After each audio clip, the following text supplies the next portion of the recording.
Alright, so this is gonna be a different video, and if the camera looks a little like crooked or whatever, it's because I literally just broke my like tripod phone stand thing.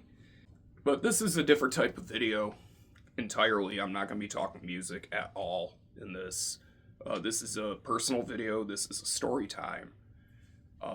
This is about how you should research any medication that your doctor puts you on.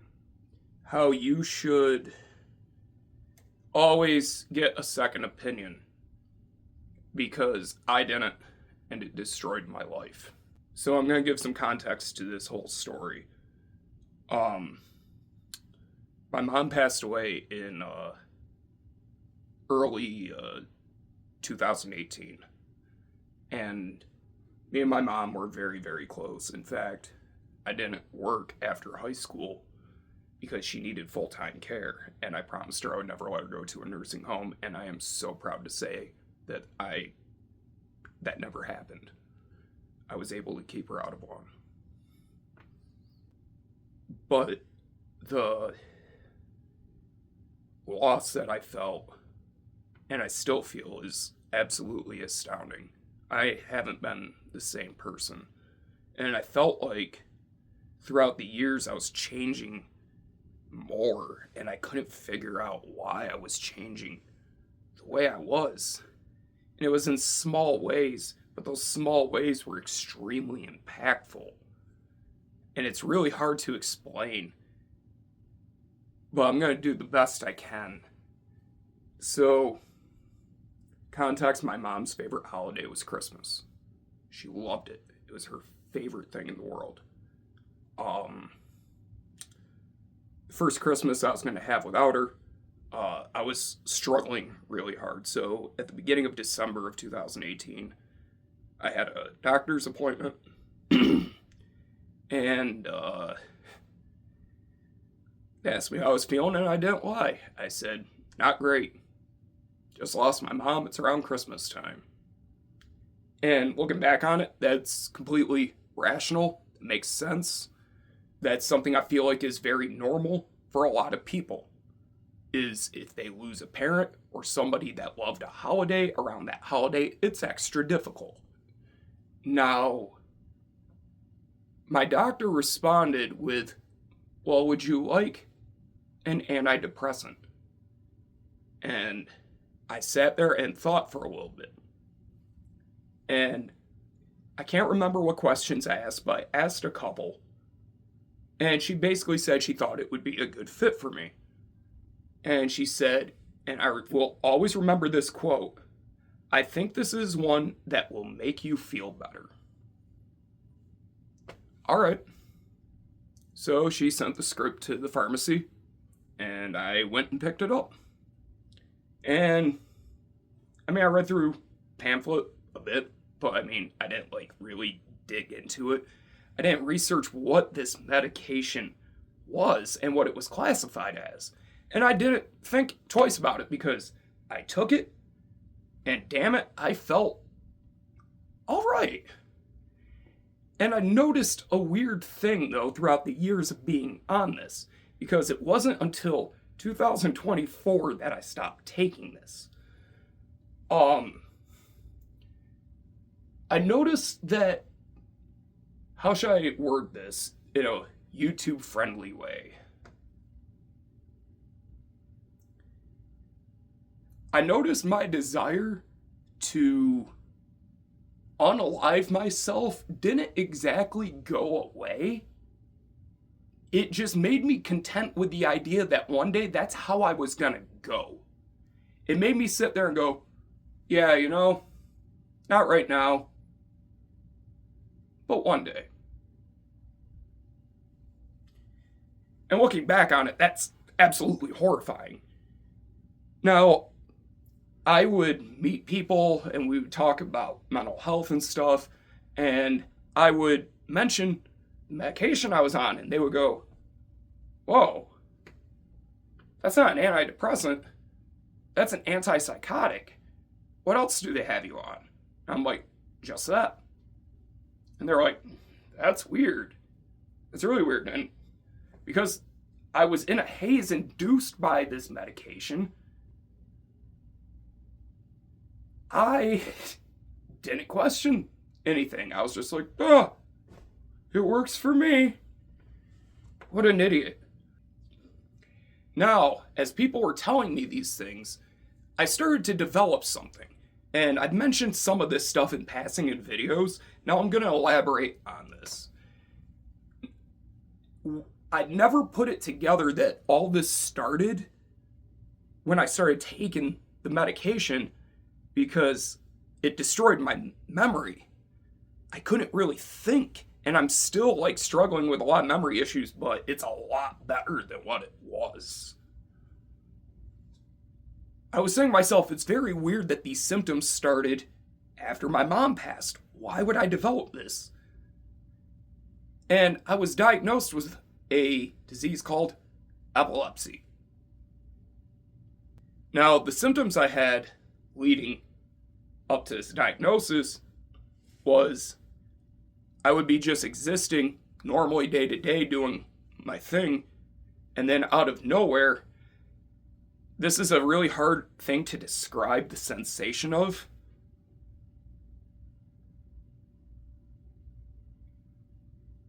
You feel like you're remembering something that's a hazy memory, and it's extremely intense. It's almost like that sensation of deja vu, like, oh, I've experienced this before, but even more intense than usual. But the deja vu, you can't tell exactly what it is.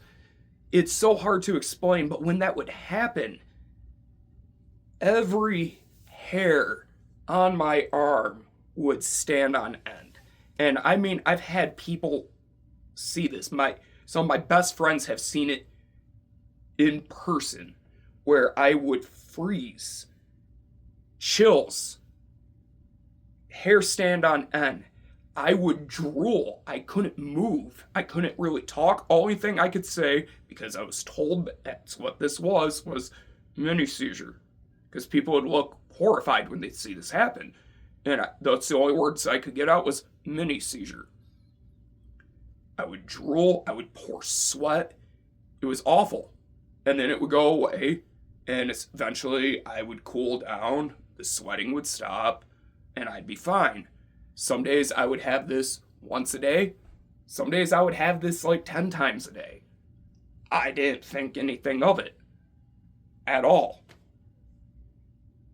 In terms of it being related to medication I was placed on.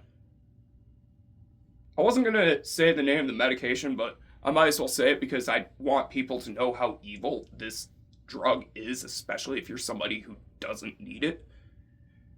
The drug is known as apriprazole, aka Abilify.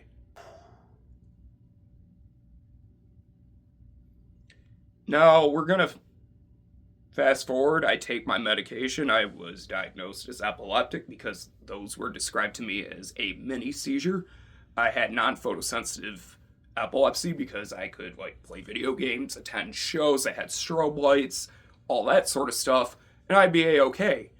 But it's just, I could flip a coin, and I would just start, drooling all over myself.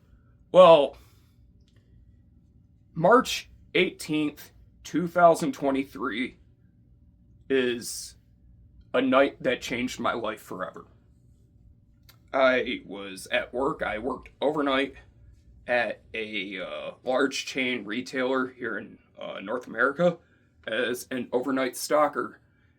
And I went on break, went out to my car for about 15 minutes, listened to some music, chilled out,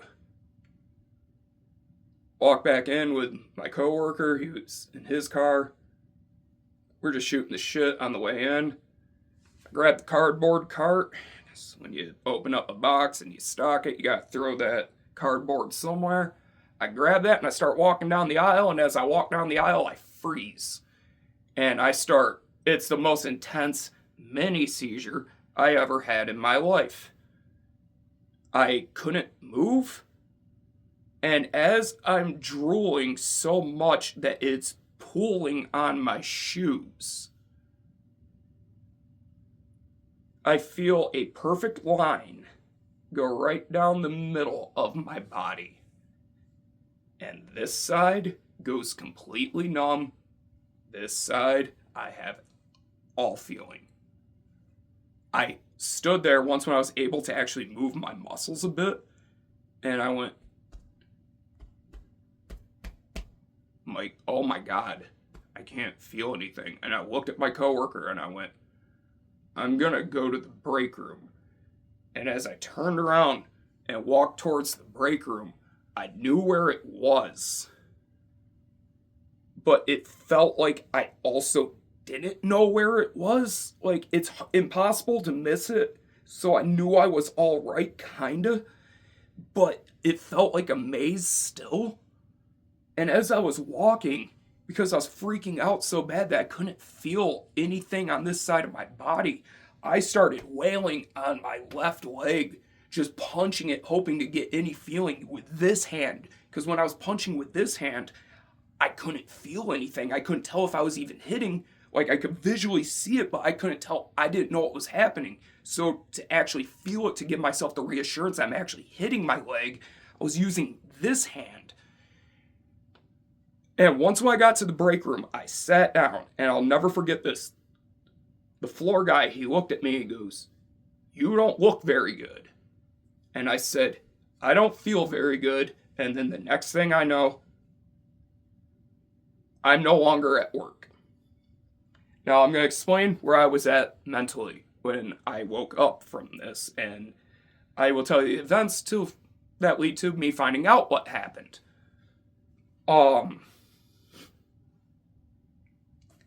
I woke up and there's these glasses. I get made fun of because I know, black frame hipster, whatever. I don't fucking care.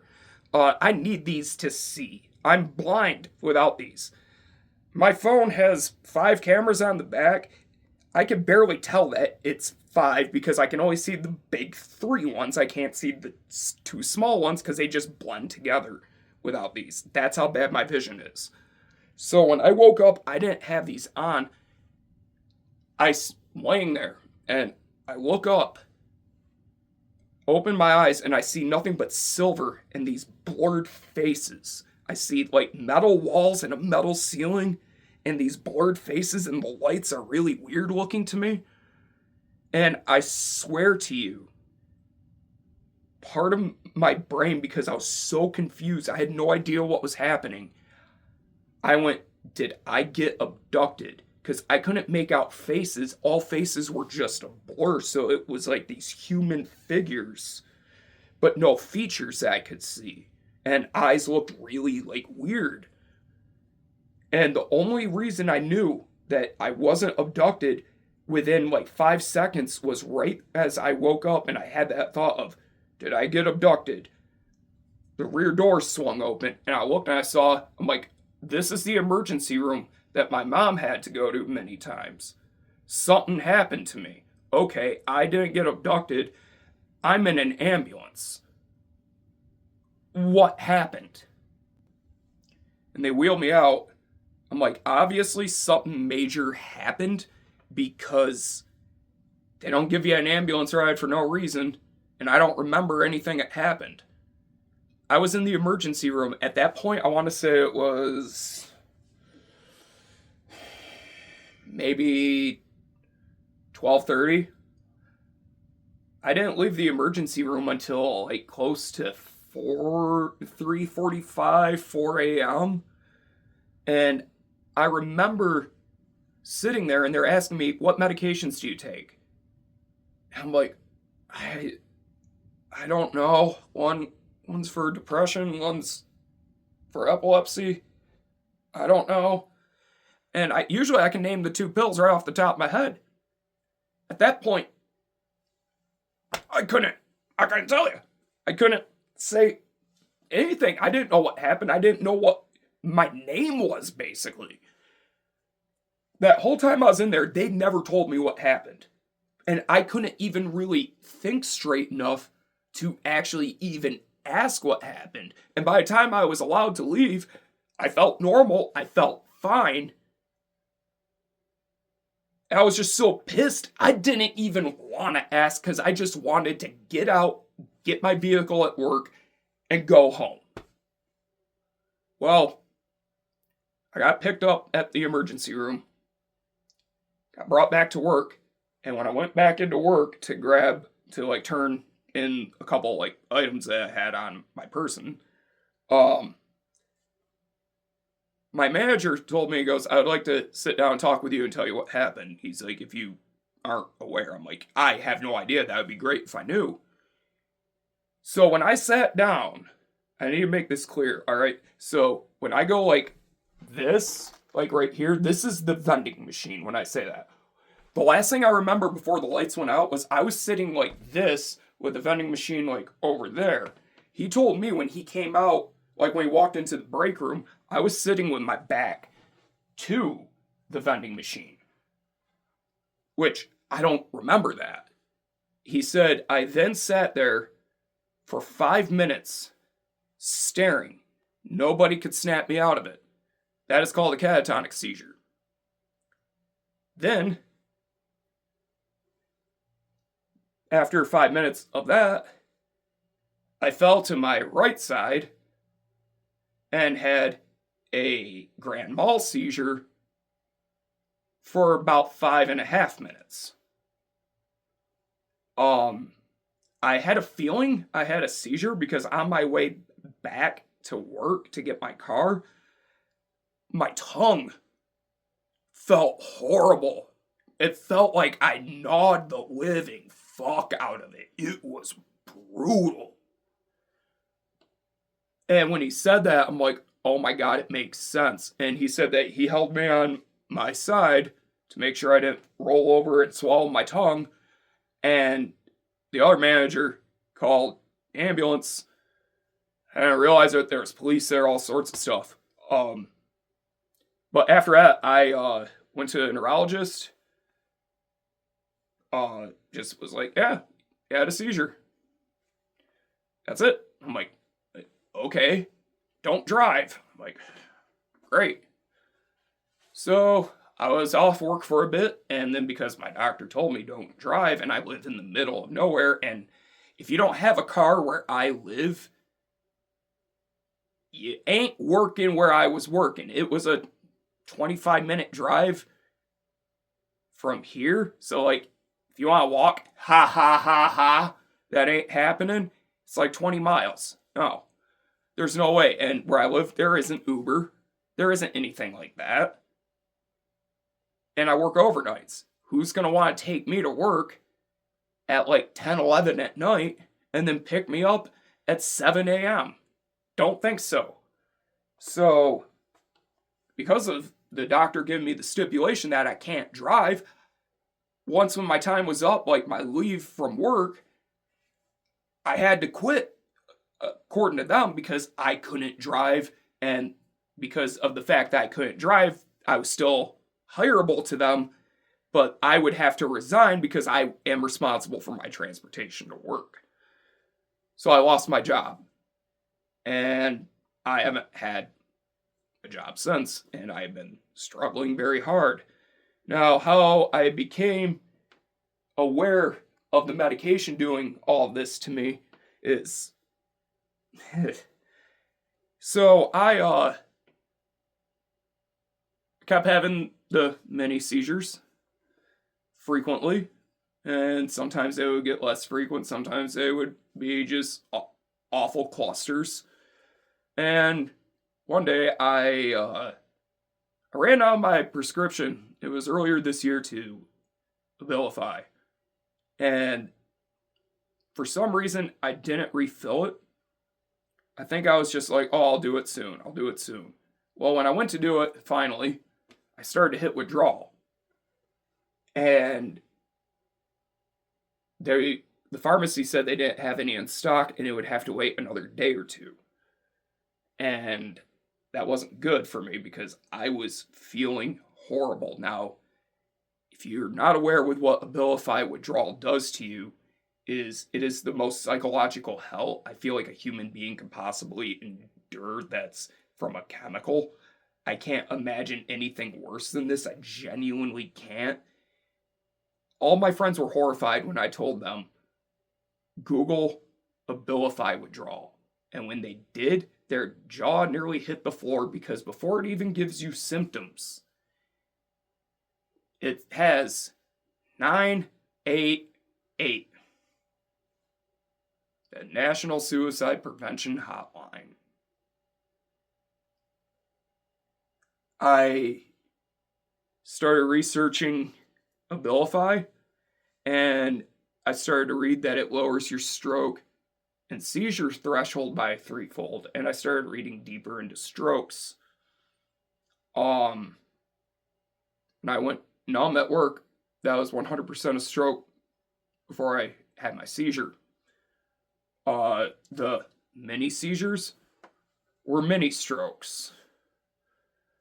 Now it makes sense that when I had an MRI, I was told that not only did I have brain damage from the seizure, I also had stroke damage on my brain that was immeasurable, I believe, 2 centimeters.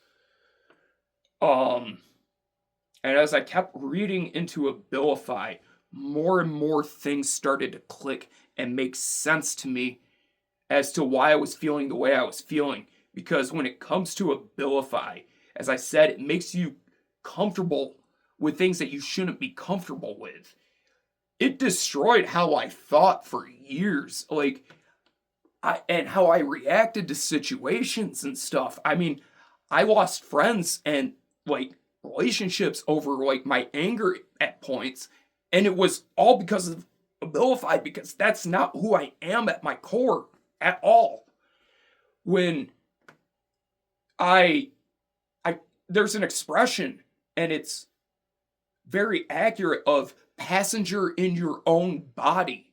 Abilify is that 1,000%. And I'm not going to say that that's all it is for everyone, because I know there are people out there that have genuine psychosis issues that need a drug like Abilify to help them. And it's, for some people, it's the only reason they're able to even function. And for those people, it's great. But if you're a doctor and there's a person that's not psychotic, my God, don't give them an antipsychotic, because it will destroy their brain. It literally destroyed my life. I had a perfect credit score when I lost my job. I'm scared to even know what it is right now. I'm in debt so bad, from medical, from all sorts of stuff, that I don't know what to even do.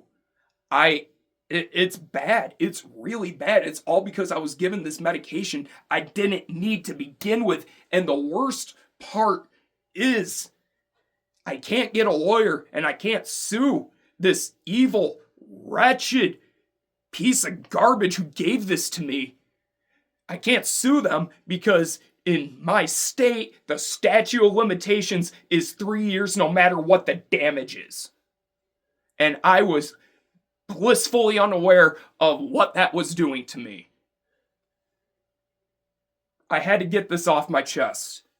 This is something that has been bothering me for a long time, as I'm sure you can imagine it would bother pretty much anyone going through something like this. My life got destroyed because I was given a medicine I didn't need. I don't really know what else to say. It just really sucks because I didn't need a kick down like this when I was already down about losing my mom. Something about the idea of ever trusting a doctor again is kind of gone in my book. I can't foresee a possibility where that happened, where that could happen. Just a couple other fun things about Abilify and what it did to me that a lot of people don't realize. I get a lot of people congratulating me on my weight loss, saying, "You look great, man," and I appreciate it. And I do look a lot better than what I did. I didn't do really anything to lose any of this. I'm going to be real with you. I stopped eating sugar, and that's about it. And I keep dropping weight, and the way I eat, I shouldn't be losing weight. So there might be something with that. I don't know.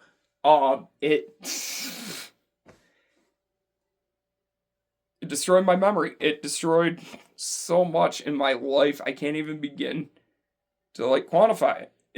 It's ridiculous. It's absolutely ridiculous, and I don't know what to do anymore. And I just had to get this off my chest. I'm not looking for pity or anything, but I just wanted to put this out there for myself. Maybe there's somebody else out there that is going through something similar and can't figure out why they feel so bad, why this is happening to them, why they're complacent with the idea of them doing something like that. Then I'm going to tell you right now, look into what you're taking. Look into it. If you got a doctor, get a second opinion. But in my case, there were so many people that just didn't catch what was happening to me and that I was on this medication that caused all of it. It's sickening. And I know it was that caused it because I haven't had a single mini seizure since I powered through that withdrawal. I haven't fished out, as I like to refer to it, since I stopped taking that. I haven't had anything like that happen. Weird. I had something that was so bad it caused me to lose my job, get an ambulance ride. Yet now that I stopped taking the medicine that was supposed to help me with my depression, which it didn't, it just made me feel fine with being depressed, was the cause of it. Ugh, it just gets me so mad. It gets me so mad. But thank you guys for bearing with me through this video. It's longer than I intended, I guess. I don't even know. Next video will be music related, don't worry. I just had to get this shit off my chest. If you're going through something similar, if you feel like you're a passenger in your own body and you're taking like an antipsychotic or something like that, but you've never been diagnosed with any psychotic like illnesses, look into what you're taking. If you're feeling like you're okay with ending your life and you're all right with the idea that one day that's how it's going to go, look into what you're taking if you're on something, because that's not how it's supposed to be, as I've recently discovered. I don't know what to do, but just had to get this off my chest. Thank you guys for watching, and thank you guys for all the support through the years. It's always meant the world to me. You guys are awesome. I get annoyed sometimes with some of you guys, but I'm gonna be real. You guys are pretty awesome, and I know I might regret this video with some people, but I don't really care. I just had to get this off my chest. Sorry, I'm a human being. Have a good one.